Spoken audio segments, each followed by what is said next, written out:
إن الحمد لله نحمده ونستعينه ونستغفره ونؤمن به ونتوكل عليه ونعوذ بالله من شرور أنفسنا ومن سيئات أعمالنا من يهده الله فلا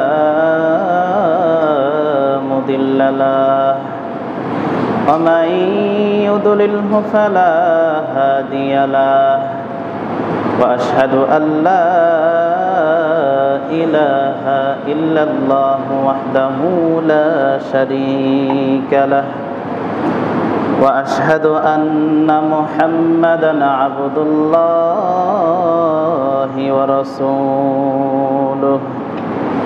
أما بعد فإن خير الحديث كتاب الله وأحسن الهدي هدي محمد صلى الله عليه وسلم وشر الأمور محدثاتها وكل محدثة بدعة وكل بدعة ضلالة وكل ضلالة في النار الذي أرسله بالحق بشيرا ونذيرا وداعيا إلى الله بإذنه وسراجا وقمرا منيرا فقد قال الله تبارك وتعالى في كلامه المجيد وفرقانه الحميد فأعوذ بالله من الشيطان الرجيم بسم الله الرحمن الرحيم ما سلككم في سقر قالوا لم نك من المصلين للآخر آية প্রশংসা আল্লাহর জন্য যে আল্লাহ তাআলা আমাদেরকে বিভিন্ন কাজকে উপেক্ষা করে আজকে জুমার দিনে পবিত্র জুমা মসজিদে উপস্থিত হওয়ার মতো সুযোগ ও তৌফিক দান করলেন। সে আল্লাহ তাআলার বারগাহে আনন্দে চিত্তে শুকরিয়া জ্ঞাপন করি, সকলেই বলি আলহামদুলিল্লাহ। দরুদ ও সালাম পাঠাই মানবতা মুক্তির দূত নবী কুলের শিরোমণি নবী মুহাম্মদুর রাসূলুল্লাহ সাল্লাল্লাহু আলাইহি ওয়াসাল্লামের প্রতি। আমরা সকলেই বলি সাল্লাল্লাহু আলাইহি ওয়াসাল্লাম। প্রিয় মুসল্লিয়ানে কেরাম, আপনাদের সম্মুখে আজকে যে বিষয়টি নিয়ে আলোচনা করব তা হচ্ছে ইচ্ছাকৃতভাবে যারা সালাত ত্যাগ করবে সেই সালাত ত্যাগকারীর পরিণাম কি, শাস্তি কি। সালাত সম্পর্কে ইতিপূর্বে আমরা বেশ আলোচনা শুনেছি। আজকে এটি একটু ব্যতিক্রমভাবে এই বিষয়টি আপনাদের সম্মুখে উল্লেখ করতে চাই। সালাত তো পড়তে হয়, এটা আমরা জানি। সালাত যদি না পড়া হয়, নামাজ যদি না পড়া হয়, সেক্ষেত্রে সেই নামাজির সেই মানুষের শাস্তি কি হতে পারে। ইচ্ছাকৃতভাবে যদি কোনো ব্যক্তি সালাত ত্যাগ করে, নামাজ ত্যাগ করে, তার শাস্তি কি হতে পারে, এই বিষয়টি নিয়ে বেশ কয়েকজন আলোচনার জন্যেও বলেছেন। এজন্য মনে করেন হয়তো আজকে এই বিষয়টি আপনাদের সম্মুখে উপস্থাপন করার আপ্রাণ চেষ্টা চালাবো। আমা তাওফিকি ইল্লা বিল্লাহ। দেখুন, প্রতিনিয়ত আমরা আল্লাহ তাআলার নিয়ামত ভক্ষণ করে চলি। যার খাই তার গুণগান গাই, যার নুন খাই তার গুণগান গাইতে হবে। দুনিয়াতেও যদি গুণগান যদি আপনি আপনার মালিকের না গান, তাহলে ওই মালিকের অধীনে আপনার চাকরি থাকা বা শ্রমিক হিসাবে আপনি থাকতে পারবেন কিনা সন্দেহ আছে। তো দুনিয়ার মালিকের ক্ষেত্রে যদি এরকম হয়, আপনি যার অধীনে আছেন, চাকরি করছেন, যার অধীনে আপনি মনে করেন যে মাঠে ডে লেবার, আপনি শ্রমিক দিনে কাজ করছেন, তো সেই মালিক যেভাবে আপনাকে জমিন দেখিয়ে দিবে ঠিক সেভাবে আপনাকে ওই জমিনেই কাজ করতে হবে। যদি আপনার মালিকের জমিনে কাজ না করে অন্য কারো জমিনে কাজ করেন, সারাদিন ধরে কাজ করলেন, কিন্তু যে মালিকের অধীনে কাজ করছেন ওই মালিকের জমিনে কাজ করলেন না, কিন্তু পার্শ্ববর্তী কোনো কারো জমিনে আপনি কাজ করলেন, ঘাস নিয়ে গেলেন, যে জন্য আপনাকে রাখা হয়েছে সেটা করলেন, তাহলে দিন শেষে যদি আপনি মালিকের কাছে পারিশ্রমিক নিতে যান, সেক্ষেত্রে ওই মালিক আপনাকে পারিশ্রমিক দিবে ভাবছেন? কখনোই দিবে না। আপনাকে যে কাজের জন্য নিযুক্ত করা হয়েছিল সেই কাজ আপনি যদি সেই মালিকের অধীনে থেকে সেই মালিকের জন্য না করেন, সেই মালিকের জমিনে না করেন, তাহলে সেই মালিক আপনাকে পারিশ্রমিক দিবে না, এ কথাই ঠিক। তো আল্লাহ পাক রব্বুল আলামিন যার জমিনে আমরা থাকছি, যার নিঃশ্বাস প্রতিনিয়তে আমরা নিয়ে থাকি, যার নিয়ামত প্রতিনিয়ত আমরা ভক্ষণ করি, প্রত্যেকটা সেকেন্ড, মিনিট, ঘন্টা, রাত দিন 24 ঘন্টা যার নিয়ামত আমরা ভক্ষণ করি, তো সে আল্লাহ তাআলার আদেশ যদি আমরা না মানি, তাহলে কিয়ামতের দিনে কি আমাদের ভালো পারিশ্রমিক হবে বলে মনে হয়? পরিশ্রম আমরা সকলেই করি, পরিশ্রম করা ছাড়া কোনো ব্যক্তি নাই, প্রায় প্রত্যেকেই পরিশ্রম আমরা করি, কিন্তু এই পরিশ্রমের ফাঁকাফাঁকি কাজ করেন মানুষ, কাজ করবে এটাই স্বাভাবিক, দুনিয়াবি কাজ করতে হবে এটাই স্বাভাবিক, কারণ দুনিয়াটা আমাদের উপার্জনের মাধ্যম হিসেবে, এই দিনটাকে আমাদের উপার্জনের মাধ্যম হিসেবে বানানো হয়েছে, যাতে করে আমরা উপার্জন করি, স্ত্রী, বিবি, বাল বাচ্চা যারা আছে তাদেরও তো ভরণ পোষণের দায়িত্ব একটা আছে। তো এগুলোর ফাঁকে ফাঁকে দিনে অন্তত আমাদেরকে কিছু সময় আল্লাহর জন্য ব্যয় করতে হবে। প্রত্যেকটা সময় তো আমাদের ইবাদতে পরিণত করা উচিত। তাসবিহ, তাহলিল ইত্যাদি, আপনি যে কোনো কাজ করছেন মুখ দিয়ে তাসবিহ পাঠ করবেন। আল্লাহ রাসূল সাল্লাল্লাহু আলাইহি ওয়াসাল্লাম দিনে অন্তত 100 বারেরও বেশি ইস্তেগফার করতেন, এটা আমরা জানি। কোন কোন রিওয়ায়াতে 70 বার এসেছে, 100 বার এসেছে আল্লাহ রাসূল সাল্লাল্লাহু আলাইহি ওয়াসাল্লাম ইস্তেগফার করতেন। তার মানে যে কোনো কাজ করছেন তাসবিহ মুখ দিয়ে পাঠ করাই যায়। এই যে দিনে এত কিছু আমরা কাজকর্মে ব্যস্ত থাকছি, দিনে এত কাজকর্মে আমরা ব্যস্ত থাকতেছি, কিন্তু এই সময়টার মাঝে মাঝে শুধুমাত্র একমাত্র অন্য সমস্ত কাজকে ফেলে রেখে আল্লাহর জন্যই কিছু সময়কে ব্যয় করা উচিত।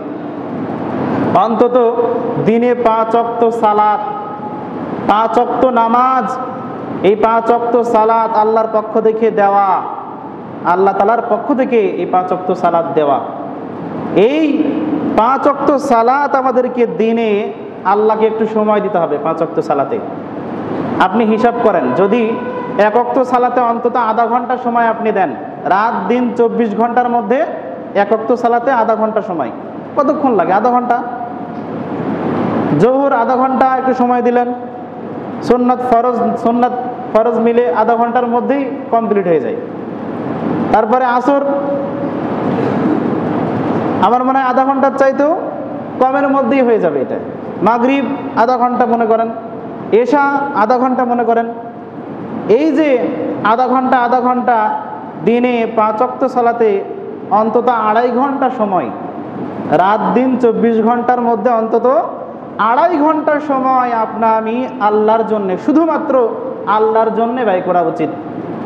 যারা ব্যয় করবে না, এই সময়টাকে আল্লাহর জন্য দিবে না, শুধুমাত্র লিল্লাহি আল্লাহর জন্যে সালাতে উপস্থিত হবে না, লিওয়াজহিল্লাহ সালাতে উপস্থিত হবে না, তার কি শাস্তি রয়েছে?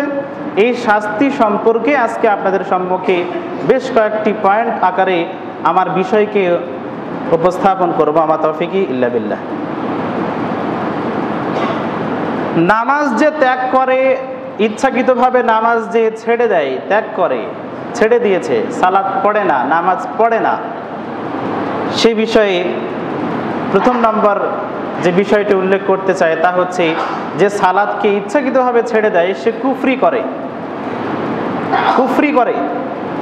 আল্লাহ রাসূল সাল্লাল্লাহু আলাইহি সাল্লাম বলছেন, বাইনার রাজুলি ওয়া বাইনাশ শিরকি ওয়াল কুফরি তারকুস সালাহ। একজন ব্যক্তি এবং কুফর এর মাঝে পার্থক্যই হচ্ছে সালাত। একজন মুসলিম আর একজন কুফফার, মানে কুফফারদের মাঝে পার্থক্য হচ্ছে সালাত।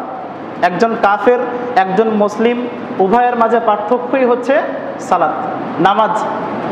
তারা নামাজ পড়ে না, আমরা মুসলিম, আমরা নামাজ পড়তে হবে, আমাদেরকে পড়তে হবে নামাজ, এটা একবারে ক্লিয়ার কথা। তারা পড়ে না, যারা হিন্দু, যারা খ্রিস্টান, ইহুদি নাসারা বলেন, তারা মনে করেন যে সালাত পড়ে না, কিন্তু আমাদের সালাত পড়তে হবে। তো তাদের মাঝে আমাদের মাঝে পার্থক্য হচ্ছে সালাত। তো যারা কুফরি করে এদের শাস্তি কি? যারা কুফরি করে এদের শাস্তি কি? তাদের শাস্তি যে জান্নাত তো হবে না, জাহান্নাম মনে করেন। যদি তার মধ্যে কোনো ঈমান বিন্দুমাত্র থেকে থাকে সেই বিষয়টা আলাদা, হয়তো এক সময়, মানে সালাত তো যদি জীবনেও না আসে তার মধ্যে ঈমান কি আছে? সালাতে যদি জীবনে না আসে তার মধ্যে ঈমান নাই ধরলেই চলে। কারণ আল্লাহ রাসূল সাল্লাল্লাহু আলাইহি সাল্লাম সরাসরি এখানে বলেছেন যে একজন কুফফার, মানে কুফফারদের মাঝে এবং মুসলমানের মাঝে পার্থক্য হচ্ছে সালাত। তো যাদের ব্যাপারে খালিদিন শব্দ ব্যবহার করা হয়েছে, যারা চিরস্থায়ী জাহান্নামে থাকবে, তো চিরস্থায়ী জাহান্নামে যেন আল্লাহ তাআলা আমাদেরকে সেই ব্যবস্থা না করেন এবং আমরা যেন প্রতিনিয়ত এই সালাত অংশগ্রহণ করতে পারি। সালাতে আল্লাহ পাক রব্বুল আলামিন সে তৌফিক আমাদেরকে দান করেন, সকলে বলেন আল্লাহুম্মা আমিন। প্রিয় মুসাল্লিয়ানে কেরাম, ইমাম আহমদ রহমতুল্লাহ আলাই বলেছেন, যে ব্যক্তি ইচ্ছাকৃতভাবে সালাত ত্যাগ করেছে সে কুফরি করেছে। আর এই বিষয়টা নিয়ে কোনো মতভেদ নাই, যে কোনো আলেম ওলামা মতভেদ করবে, কোনো মুহাক্কিকিনে কেরাম মতভেদ করবে, এই বিষয়ে কোনো মতভেদ নাই। যে সালাত ত্যাগ করেছে ইচ্ছাকৃতভাবে সে কুফরি করেছে। এজন্য আসুন আমাদের এই কুফরির জগৎ থেকে ফিরে আসতে হবে। আল্লাহ তাআলা আমাদের একজন খাঁটি মুসলমান বানান, সকলে বলে আল্লাহুম্মা আমিন। আপনারা জানেন যে কিয়ামতের ময়দানে সর্বপ্রথম যে বিষয়ের হিসাব হবে তা হচ্ছে সালাত।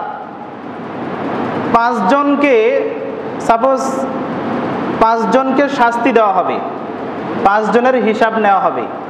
একজন টিচার, একজন শিক্ষক, 5 জন ছাত্র একে অপরের সাথে ক্যাজা করেছে, দ্বন্দ্ব করেছে, মারামারি করেছে। তো ওই 5 জনের মধ্যে সর্বপ্রথম যাকে, মানে 5 জন, যে 5 জনের শাস্তি নির্ধারণ করা আছে কান ধরে উঠবস করা। সাপোজ কান ধরে অন্তত 100 বার উঠবস করতে হবে, যে তোমাদের এটা শাস্তি। কেউ যদি মারামারি করে, ক্যাজা করে, দ্বন্দ্ব করে, তার শাস্তি হচ্ছে 100 বার কান ধরে উঠবস করতে হবে। তো ওই 5 জনের মধ্যে থেকে একজনকে, সবচাইতে ওই 5 জনের মধ্যে যে বড়, তাকে নেওয়া হলো জিজ্ঞাসা করার জন্য, যে কি হয়েছিল তুমি বলো। তো তাকে জিজ্ঞাসা করার পরে সে বলছে, বিস্তারিত বিষয়গুলো বলছে। বলার পরে, হ্যাঁ তুমি তো দ্বন্দ্বের মধ্যে শামিল আছো, এর মধ্যে তুমিও শামিল আছো। তারপরে তাকে শাস্তি শুরু হয়ে গেল, তাকে শুরুতে নেওয়া হলো। তার মানে তার শাস্তি কি হলো? শুরু থেকেই শুরু, মানে সবার আগে শুরু হলো। তো কিয়ামতের ময়দানে আল্লাহ পাক রব্বুল আলামিন সালাত, যারা, মানে প্রথমে সালাতের হিসাব নেওয়া হবে। যারা পড়বে প্রথম থেকেই তাদের জন্য আরাম আয়েশের ব্যবস্থা। যারা সালাতে অংশগ্রহণ করেনি, জীবনে সালাত পড়েনি, সালাত তাদের ভালো লাগে না, নামাজ ভালো লাগে না, তখন থেকেই তাদের শাস্তি শুরু হয়ে গেল। তাহলে সালাত আপনাকে আমাকে প্রথমেই পরিত্রাণ দিতে পারে, সালাত প্রথমেই আপনাকে আমাকে জাহান্নামে নিক্ষেপ করতে পারে। কিয়ামতের ময়দানে সর্বপ্রথম কিন্তু সালাতের হিসাব হবে, সর্বপ্রথম সালাতের হিসাব হবে। আপনার আমার অন্য আমল, সালাত যদি কাজে না লাগে অন্য আমলও কাজে লাগার সম্ভাবনা নাই। কারণ দিনে অন্তত 5 বার একটা টাইম টু টাইম আছে, আউয়াল ওয়াক্ত, বিশেষ করে প্রত্যেকটা সালাতের ওয়াক্ত আছে। ফজর সালাতের ওয়াক্ত আছে, আসর জোহরের সালাতের ওয়াক্ত আছে, আসর মাগরিব এশা প্রত্যেকটা সালাতের ওয়াক্ত আছে। প্রত্যেকটা ওয়াক্ত অনুযায়ী আমাদেরকে সালাত আদায় করতে হবে।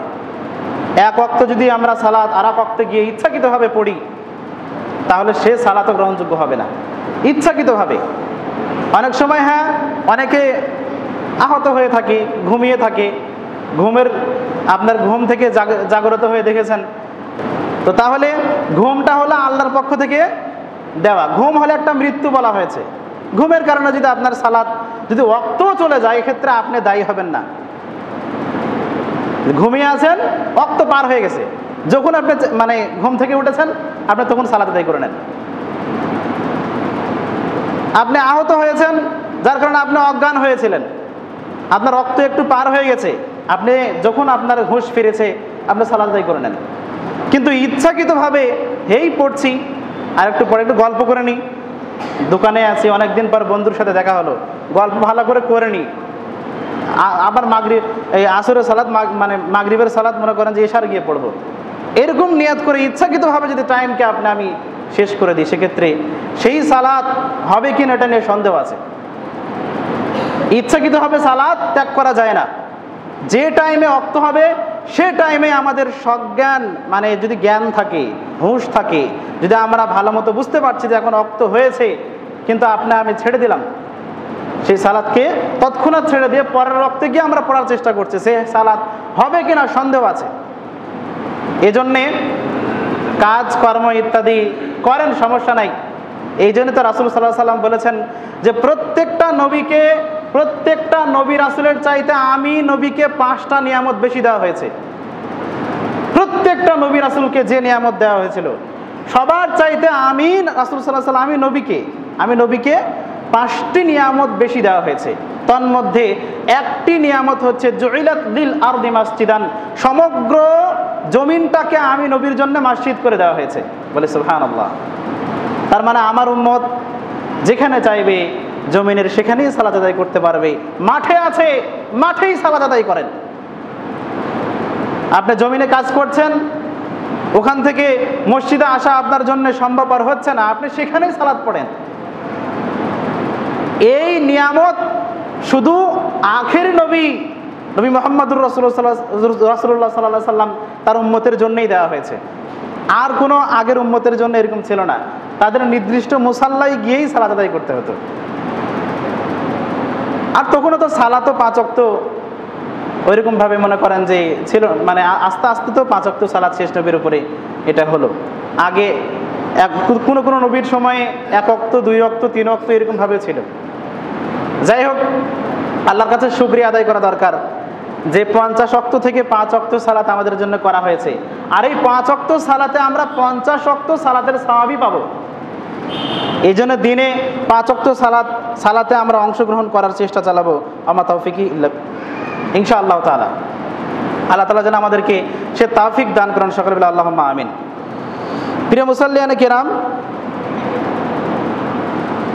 এই জন্যে ইমাম ইবনে কাইয়িম রাহমাতুল্লাহি আলাইহি তিনি বলেছেন যে নামাজ যদি সঠিক হয় তাহলে অন্যান্য আমলও সঠিক হবে, আর নামাজ যদি নষ্ট হয় তাহলে সমস্ত আমল নষ্ট হয়ে যাবে।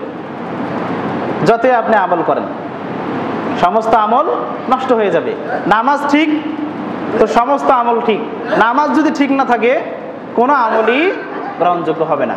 এজন্য আসুন আল্লাহ তাআলা যেন আমাদেরকে সে তৌফিক দান করুন। আল্লাহুম্মা আমিন। প্রিয় মুসাল্লিয়ানে কিরাম, নামাজের শাস্তি কি, সালাত না পড়লে শাস্তি কি?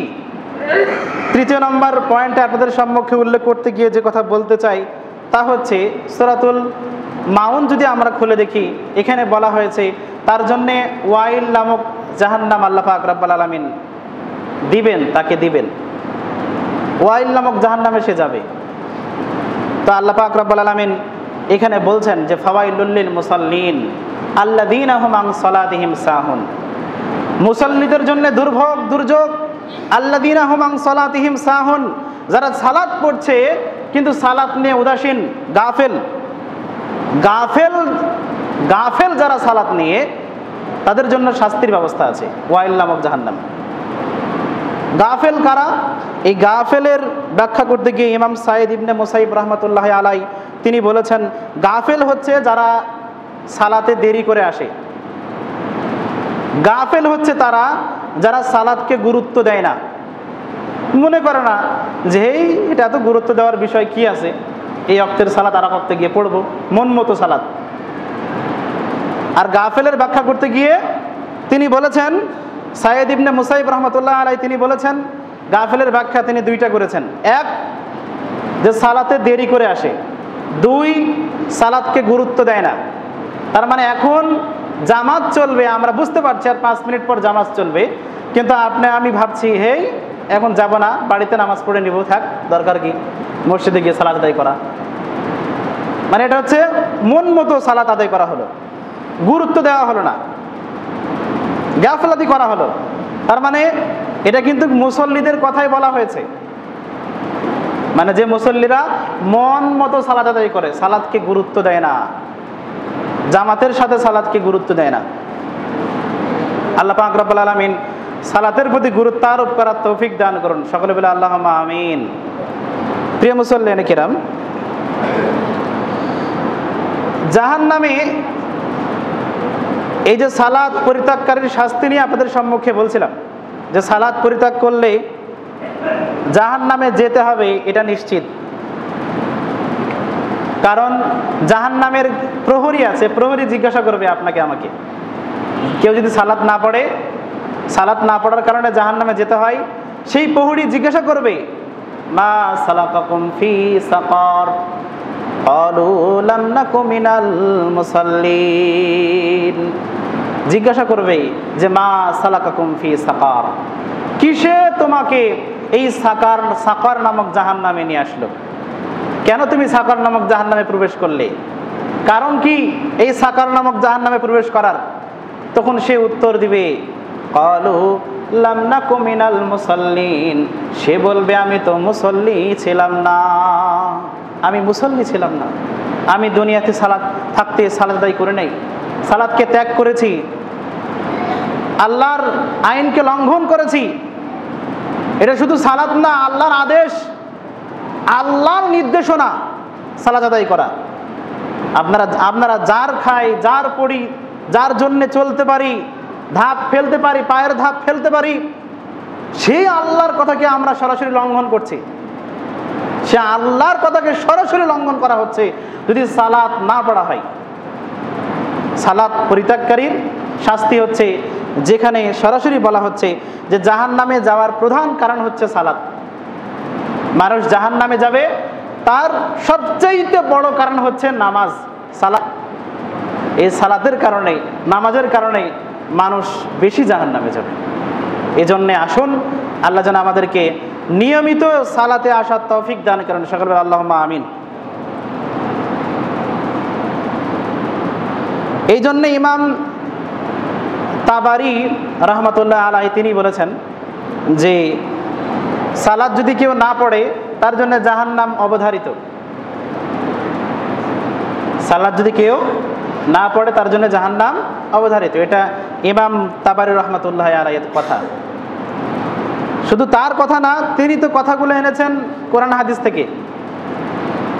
আমি আমার কোনো বানানো কথা বলছি না, কথাগুলো কোরআন হাদিস থেকে। তিনিও তো বলেছেন কোরআন হাদিস থেকে, কারণ এই আয়াতকে গবেষণা করে তো তিনি বলেছেন, এমনি তো বলেননি। একজন মুহাক্কিক, একজন মুহাদ্দিস, তারা তো এমনি হন নাই, তারা কোরআন হাদিস গবেষণা করে হয়েছেন। প্রিয় মুসাল্লিয়ানে কেরাম, কবরের মানুষ যখন মৃত্যুবরণ করবে, একজন বেনামাজি সালাত ত্যাগকারী যখন মৃত্যুবরণ করবে, কবর থেকেই তাকে শাস্তি দেওয়া হবে। মানে তার শাস্তি কবর থেকেই শুরু। আমি যদি না বলি, হয়তো অনেকের কাছে মনে হতে পারে যে হুজুর এই যে কঠিন কঠিন কথাগুলো আছে এগুলো আপনি বলছেন, অনেকে হয়তো মনে করতে পারেন এগুলো কি না বললে হয় না? আমি যদি নাও বলি তো কবরে যাওয়ার পরে কি আল্লাহ শাস্তি মিস দিবে? আমি মনে করেন যে আমি বললাম না যে আপনাকে জাহান্নামে দেওয়া, মনে করেন যে সালাত পড়বে না, সাপোজ আমি পড়লাম না, আমাকে জাহান্নামে দেওয়া হবে না, আমি বলে দিলাম নিজের মুখ থেকে, কোরআন হাদিসের বিপরীত কিছু বললাম, মন জোগানো কথা বললাম, সেক্ষেত্রে কবরে গেলে কি আপনাকে আমাকে আল্লাহ ছাড় দিবে? কখনোই ছাড় দিবে না। এগুলো কোরআন হাদিসে আছে, আমাকে বলতে হচ্ছে। যদিও কারো কারো একটু খারাপ লাগা আসতে পারে, কিন্তু এই খারাপ লাগাটা আপনার জন্য ভালো লাগার কারণ, ভালো হওয়ার কারণ। আলেম ওলামা মতভেদ করবে, কোনো মুহাক্কিকিনে কেরাম মতভেদ করবে, এই বিষয়ে কোনো মতভেদ নাই। যে সালাত ত্যাগ করেছে ইচ্ছাকৃতভাবে, সে কুফরি করেছে। এজন্য আসুন আমাদের এই কুফরির জগৎ থেকে ফিরে আসতে হবে। আল্লাহ তাআলা আমাদের একজন খাঁটি মুসলমান বানান। সকলে বলে আল্লাহুম্মা আমিন। আপনারা জানেন যে কিয়ামতের ময়দানে সর্বপ্রথম যে বিষয়ের হিসাব হবে তা হচ্ছে সালাত। 5 জনকে, সাপোজ 5 জনকে শাস্তি দেওয়া হবে, 5 জনের হিসাব নেওয়া হবে। একজন টিচার, একজন শিক্ষক, 5 জন ছাত্র একে অপরের সাথে ক্যাজা করেছে, দ্বন্দ্ব করেছে, মারামারি করেছে। তো ওই 5 জনের মধ্যে সর্বপ্রথম যাকে, মানে 5 জন, যে 5 জনের শাস্তি নির্ধারণ করা আছে কান ধরে উঠবস করা। সাপোজ কান ধরে অন্তত 100 বার উঠবস করতে হবে, যে তোমাদের এটা শাস্তি। কেউ যদি মারামারি করে, ক্যাজা করে, দ্বন্দ্ব করে, তার শাস্তি হচ্ছে 100 বার কান ধরে উঠবস করতে হবে। তো ওই 5 জনের মধ্যে থেকে একজনকে, সবচাইতে ওই 5 জনের মধ্যে যে বড়, তাকে নেওয়া হলো জিজ্ঞাসা করার জন্য যে কি হয়েছিল তুমি বলো। তো তাকে জিজ্ঞাসা করার পরে সে বলছে, বিস্তারিত বিষয়গুলো বলছে। বলার পরে, হ্যাঁ তুমি তো দ্বন্দ্বের মধ্যে সামিল আছো, এর মধ্যে তুমিও সামিল আছো। তারপরে তাকে শাস্তি শুরু হয়ে গেল। তাকে শুরুতে নেওয়া হলো, তার মানে তার শাস্তি কি হলো? শুরু থেকেই শুরু, মানে সবার আগে শুরু হলো। তো কিয়ামতের ময়দানে আল্লাহ পাক রব্বুল আলামিন সালাত, যারা মানে প্রথমে সালাতের হিসাব নেওয়া হবে, যারা পড়বে প্রথম থেকেই তাদের জন্য আরাম আয়েশের ব্যবস্থা। যারা সালাতে অংশগ্রহণ করেনি, জীবনে সালাত পড়েনি, সালাত তাদের ভালো লাগে না, নামাজ ভালো লাগে না, তখন থেকেই তাদের শাস্তি শুরু হয়ে গেল। তাহলে সালাত আপনাকে আমাকে প্রথমেই পরিত্রাণ দিতে পারে, সালাত প্রথমেই আপনাকে আমাকে জাহান্নামে নিক্ষেপ করতে পারে। কিয়ামতের ময়দানে সর্বপ্রথম কিন্তু সালাতের হিসাব হবে, সর্বপ্রথম সালাতের হিসাব হবে। আপনার আমার অন্য আমল, সালাত যদি কাজে না লাগে, অন্য আমলও কাজে লাগার সম্ভাবনা নাই। কারণ দিনে অন্তত 5 বার একটা টাইম টু টাইম আছে, আউয়াল ওয়াক্ত, বিশেষ করে প্রত্যেকটা সালাতের ওয়াক্ত আছে। ফজর সালাতের ওয়াক্ত আছে, আসর জোহরের সালাতের ওয়াক্ত আছে, আসর, মাগরিব, এশা, প্রত্যেকটা সালাতের ওয়াক্ত আছে। প্রত্যেকটা ওয়াক্ত অনুযায়ী আমাদেরকে সালাত আদায় করতে হবে। এক ওয়াক্ত যদি আমরা সালাত আর এক ওয়াক্তে গিয়ে ইচ্ছাকৃতভাবে পড়ি, তাহলে সে সালাতও গ্রহণযোগ্য হবে না। ইচ্ছাকৃতভাবে অনেক সময়, হ্যাঁ, অনেকে আহত হয়ে থাকে, ঘুমিয়ে থাকে, আপনার ঘুম থেকে জাগ্রত হয়ে দেখেছেন। অনেক সময় তো ঘুম থেকে উঠে দেখি আমারও আজান দিতেও 2-4-5 মিনিট লেট হয়ে যায় মাঝে মাঝে এরকম। তো তাহলে ঘুমটা হলো আল্লাহর পক্ষ থেকে দেওয়া। ঘুম হলে একটা মৃত্যু বলা হয়েছে। ঘুমের কারণে যদি আপনার সালাত যদি ওয়াক্তও চলে যায়, এক্ষেত্রে আপনি দায়ী হবেন না। ঘুমিয়ে আছেন, ওয়াক্ত পার হয়ে গেছে, যখন আপনি মানে ঘুম থেকে উঠেছেন আপনি তখন সালাত আদায় করে নেন। আপনি আহত হয়েছেন, যার কারণে আপনি অজ্ঞান হয়েছিলেন, আপনার রক্ত একটু পার হয়ে গেছে, আপনি যখন আপনার হুঁশ ফিরেছে আপনি সালাত আদায় করে নেন। কিন্তু ইচ্ছাকৃতভাবে হেই পড়ছি আর একটু পরে একটু গল্প করে নিই, দোকানে আছি অনেকদিন পর বন্ধুর সাথে দেখা হলো, গল্প ভালো করে নিই, আবার মাগরিব এই আসরের সালাত মানে মাগরিবের সালাত মনে করেন যে এশার গিয়ে পড়বো, এরকম নিয়াত করে ইচ্ছাকৃতভাবে যদি টাইমকে আমি শেষ করে দিই, সেক্ষেত্রে সেই সালাত হবে কিনা এটা নিয়ে সন্দেহ আছে। ইচ্ছাকৃতভাবে সালাত ত্যাগ করা যায় না। যে টাইমে ওয়াক্ত হবে সে টাইমে আমাদের সজ্ঞান মানে যদি জ্ঞান থাকে, হুঁশ থাকে, যদি আমরা ভালো মতো বুঝতে পারছি যে এখন ওয়াক্ত হয়েছে কিন্তু আমি ছেড়ে দিলাম, সেই সালাতকে তৎক্ষণাৎ ছেড়ে দিয়ে পরের ওয়াক্তে গিয়ে আমরা পড়ার চেষ্টা করছি, সে সালাত হবে কিনা সন্দেহ আছে। এজন্যে কাজ কর্ম ইত্যাদি করেন, সমস্যা নাই। এই জন্য তো রাসূল সাল্লাল্লাহু আলাইহি সাল্লাম বলেছেন যে প্রত্যেকটা নবী রাসূলের চাইতে আমি নবীকে 5টা নিয়ামত বেশি দেওয়া হয়েছে। প্রত্যেকটা নবী রাসূলকে যে নিয়ামত দেওয়া হয়েছিল সবার চাইতে আমি রাসূল সাল্লাল্লাহু আলাইহি সাল্লাম আমি নবীকে 5টি নিয়ামত বেশি দেওয়া হয়েছে।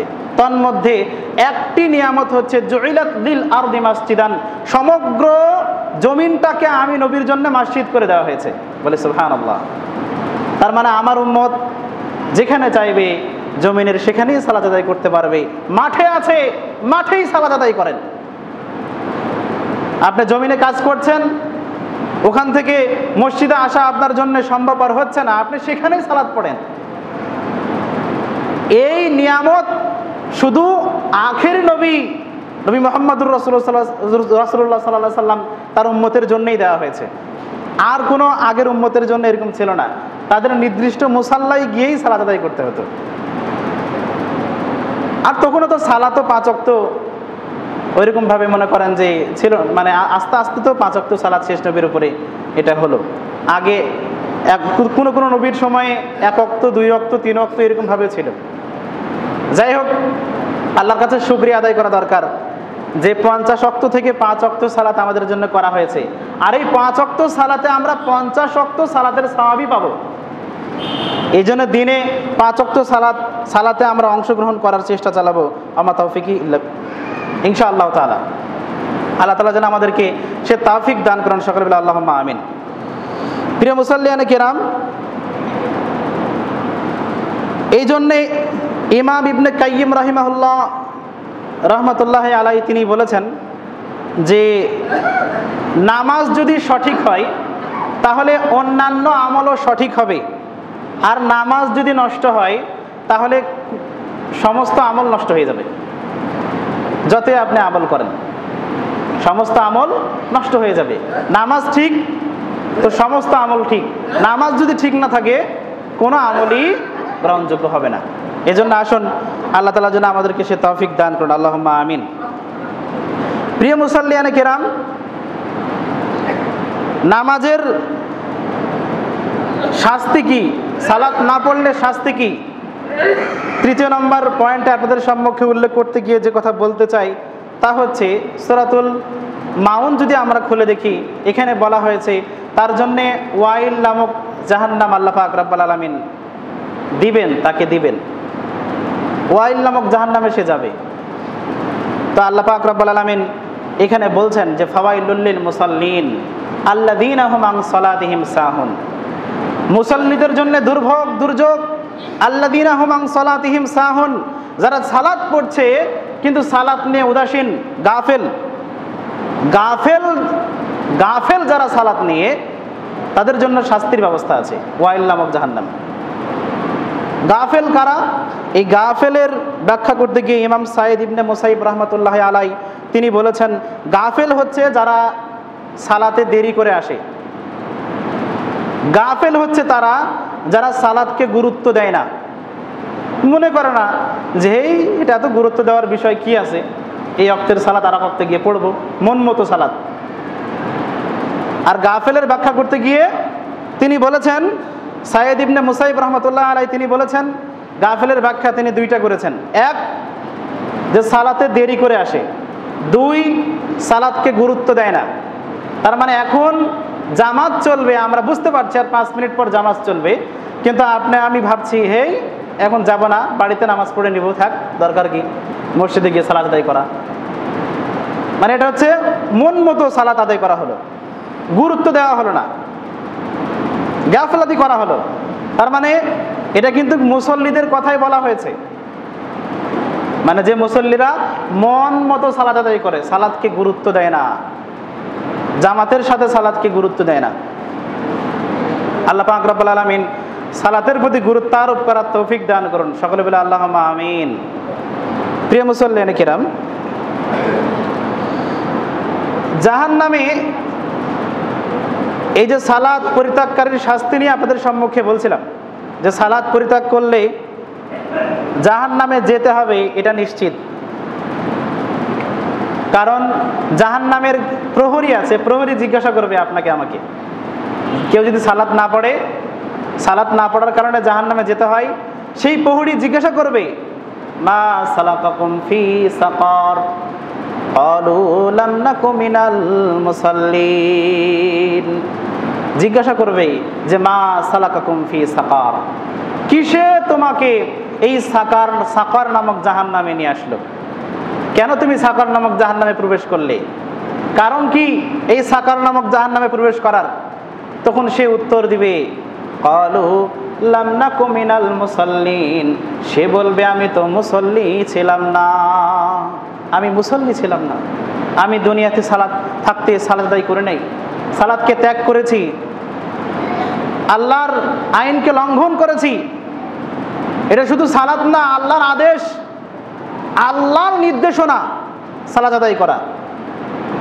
আপনারা যার খাই, যার পড়ি, যার জন্যে চলতে পারি, ধাপ ফেলতে পারি, পায়ের ধাপ ফেলতে পারি, সেই আল্লাহর কথাকে আমরা সরাসরি লঙ্ঘন করছি। সে আল্লাহর কথাকে সরাসরি লঙ্ঘন করা হচ্ছে যদি সালাত না পড়া হয়। সালাত পরিত্যাগকারীর শাস্তি হচ্ছে, যেখানে সরাসরি বলা হচ্ছে যে জাহান্নামে যাওয়ার প্রধান কারণ হচ্ছে সালাত। মানুষ জাহান্নামে যাবে তার সবচেয়ে বড় কারণ হচ্ছে নামাজ। সালাত